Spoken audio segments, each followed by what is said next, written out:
Greetings, family. I am here with a quick video on realtors. I had an experience with some, I don't want to say realtors, I probably should say the agents, right? The ones who actually take you to see properties or who may recommend properties for you. So let me just tell you how I discovered them and then you'll know what I'm talking about. So, talked to some friends. I was like, listen, I'm looking for a place. I want a 1 and 2 bedroom. I want an ocean view. It doesn't have to be right on the beach, but I do want something where I have a view of the ocean. I want my living room wall to be the ocean view. That was my very specific response, right? Like, I just know that that is possible on a continent. And my budget was like, 300 to 400 a month. Like, I don't want to go above that. And how they do things here is that you pay 6 months to a year. So I put the word out, talked to a couple of people. So a elder couple that I know recommended me to their agent who found them a really cute spot. It's by a government building. There's security. They have their new puppy, a German Shepherd, and they also attached to their home, which is like a beautiful villa with high ceilings and columns. I think it's like a 2 or 3 bedrooms, really cute spot. They have another little separate house that has an outdoor washing area, the toilet, and it's like one room, but it's very cute. Like, if you had guests, it would be the cutest thing.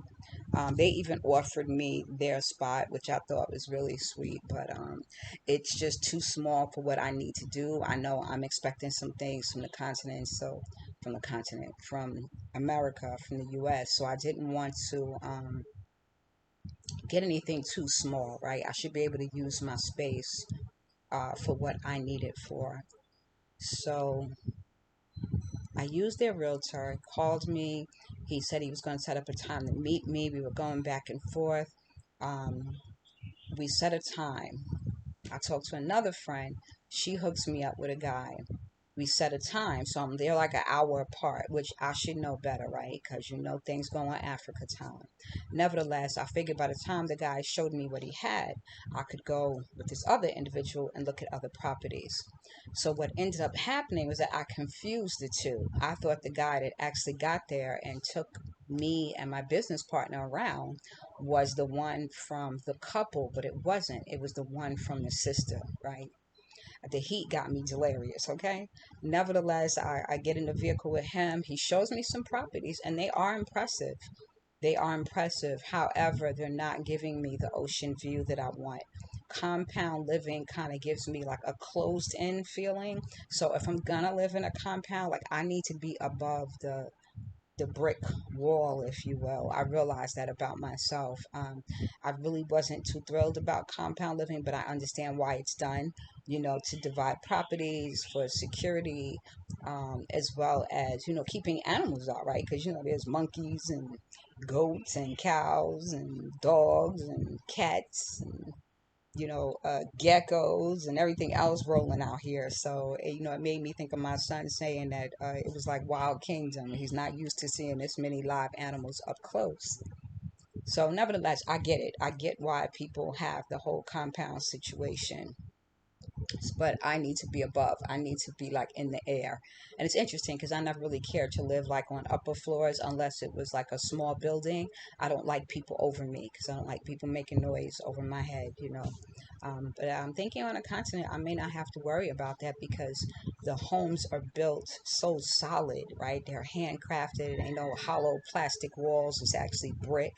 So I'm looking forward to that experience. And the apartments are not like 6 people in a building. They're actually only three because your apartment will take up a whole floor, which is different, right?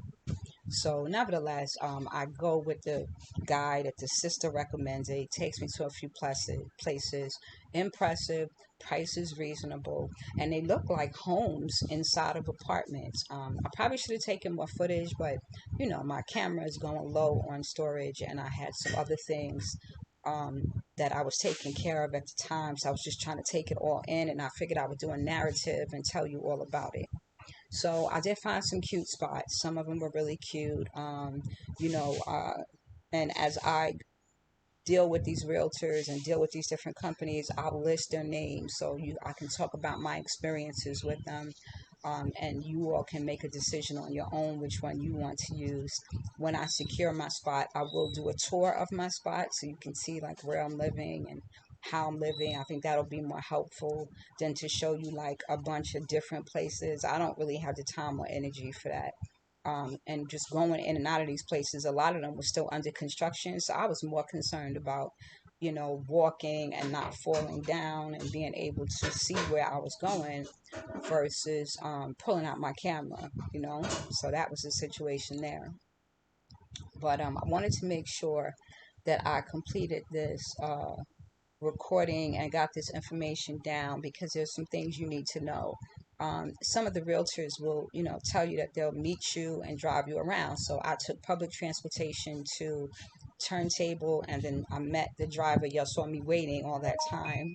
I met the driver. I met the driver at Turntable in front of King's Bakery, right?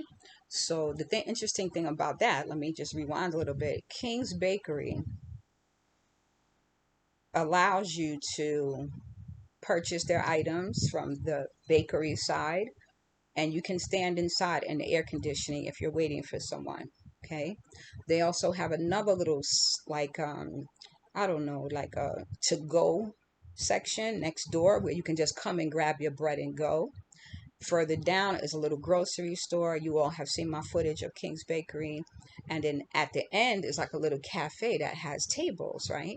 So my mindset is if I make a purchase from one of your stores, I should be able to sit at a table. That's not their policy.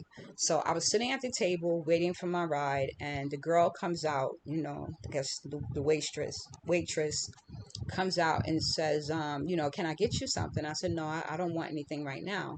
And she says, well, these tables are for customers. And I'm like, in the back of my mind, I'm going, all the times that I purchased banana bread and, bread from here when I was here in December, when I'm here now, and you coming at me about sitting at a table when there's nobody waiting. Like, I don't understand the logic behind that, because if no one is waiting to sit down, what harm is it that I'm sitting there? I'm not using your internet, because they only give you the internet if you purchase.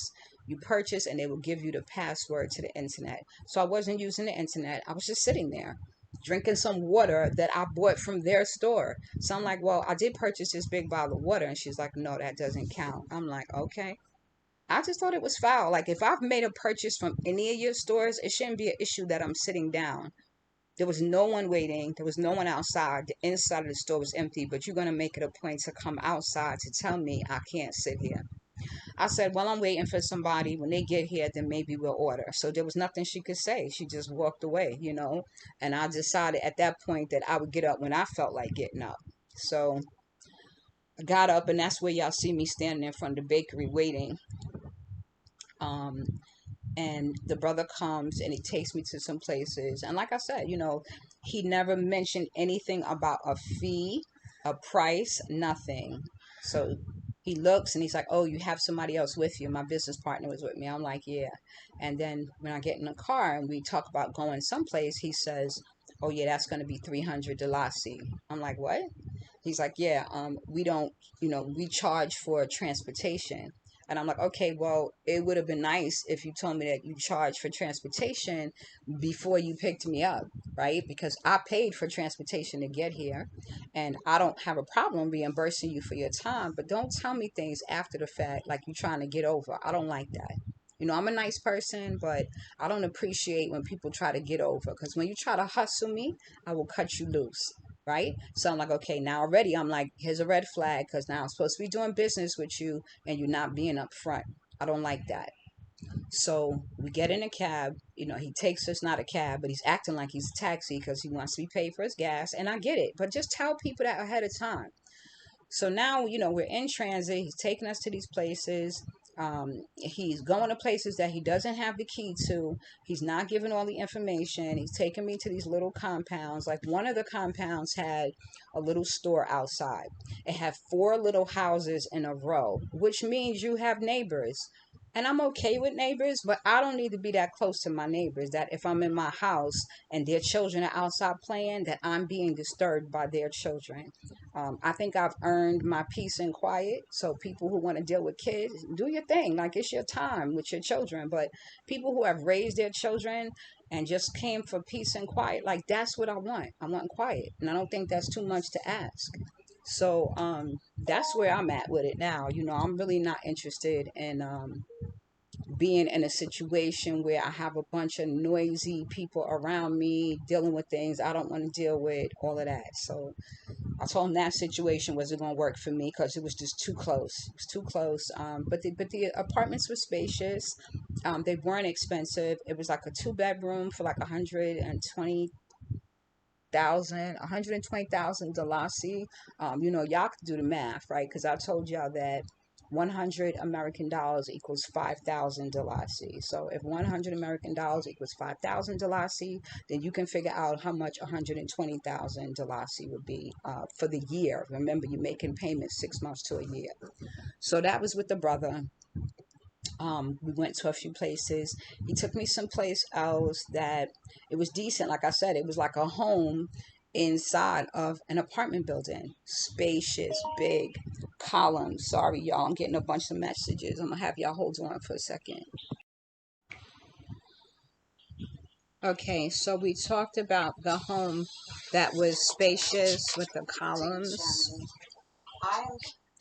And I was telling you all that it was like a home inside of an apartment building. Like, it literally, you felt like you were in a house. Beautiful vaulted ceilings, architecture was beautiful. My thing was, it was on a lower level. And again, I don't really care for people over me, just because I'm concerned about the quality, the noise, uh, quality of noise, if you will, right? So the other thing I went to see, now my business partner, he introduced me to the owner of Kunta Kinte Resort, who's a Gambian brother, who is an established realtor, lots of connections, major player in the Gambia. And this brother, when I'll tell you, he's on point. So the fact that he took time out of his schedule to meet with us, I was very happy about that. He helped me, with my TIN number and that whole process, explained it to me. And he said two things to me that really stood out, right? One of the things he said was his father told him when he was a young man, be careful of the people that run to you first, right? Those are the ones you need to watch out for. And I had to think about that. And so what he was saying was the people who, you arrive someplace and everybody running up to you and trying to ask you stuff and make you offers and request things from you, watch out for those people. Watch the ones who sit back and are the last ones to approach you about something, or don't approach you at all, because those are probably the people who are more sincere and more honest. I thought that was interesting. He said something else that I kind of, it, what can I say? I didn't want to be disrespectful, so I let him speak. But in my mind, it really told me that there is a mindset amongst certain people in the Gambia, maybe even in Africa or the world for that matter, I don't know, that African Americans have had an easy go. And I don't know where that comes from. So what he said was, I know what it was. The vaccine conversation came up. And he was saying that on the continent, he had his vaccine, people had the vaccine. And I said, okay, do your thing. I'm not getting it. And my general feeling is it's not for me, and whoever proceeds to move in that direction, do you, okay? But when they come back with the nonsense about what diseases is causing and how there's nanobots and all this other extra stuff involved, don't be surprised, right? For me, the biggest red flag, they have never given us anything first. They've never given us anything without a price. And if Tuskegee is not a major example for you of what it looks like when we get injected then I really don't know what to say. You know, you got to do what you think is best for you. Some of us are so entrenched in the matrix and so conditioned that we do things without really questioning why we doing it. We doing it because our boss told us to do it. We doing it because we trying to keep a job, not because our spirit is telling us don't do this. So if you've done it and you're comfortable with it and you're healthy, all the blessings to you. But don't try to persuade me about what I should be doing. Okay. So our conversation led to him saying Africans on a continent may not take the vaccine, but as kids, they've been picking things off the ground, eating things, you know, natural things for years. And so their immune system is stronger than ours. And I was just like, did he really just say that? He don't know what I ate off the ground when I was little. He don't know all of the pollutants, chemicals, processed food, and everything else that we deal with in the States, and we still persevere. So wouldn't that in fact make us stronger, if not equal in resistance? And all I could think was, you see, this is the problem right here. Instead of him looking at it like melanated folks have power and that we overcome all obstacles no matter where we are in the world, he broke it down to you're African American, I'm African from the continent, and that's where the strength lies. I don't know. I don't know, y'all. I just really just kind of shook my head and let him talk because I could see that he really believed this. There's no part of me that says I am stronger than any other African or Black person in the diaspora. I just don't think like that, right? I see you as another brown person, another Black person. I don't look at you and see an African. I don't look at you and see a Haitian. I see someone who looks like me. Whatever comes under that, that comes after the fact for me. So the fact that people spend so much time on a division, on our differences, it's just sad to me. It's really sad. I have a video about that. Y'all should check it out. It talks about focusing on the differences instead of the commonalities.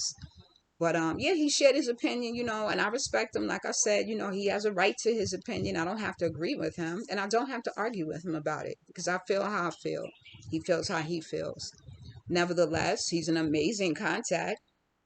Um, and he seemed to be very impressed with me, you know, because he took time out of his day and drove me to all his properties that he was developing. He showed me a home he was building for his sister. He talked to me about the Muslim, the religion, as far as the sacrificing of the goats, because he was trying to get some rams or something to sacrifice. And the properties he took me to, when I tell you the craftsmanship and the places that this man shows, anything he got his hands on is beautiful. It really is. The craftsmanship was out of this world. The tiles, you know, the time, the technique, the details, and he was running like 7 to 8 crews at the same time.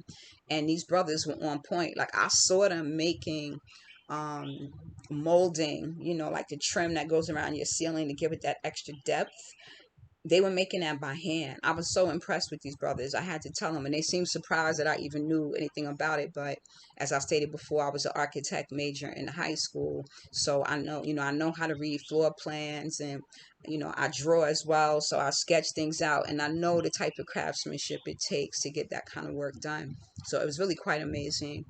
And I commended that. So he had a few properties I was interested in. He had like 3 bedrooms and 4 bedrooms for like 350,000, 400,000, but they were huge and they were in prime locations, and you could always rent out other rooms.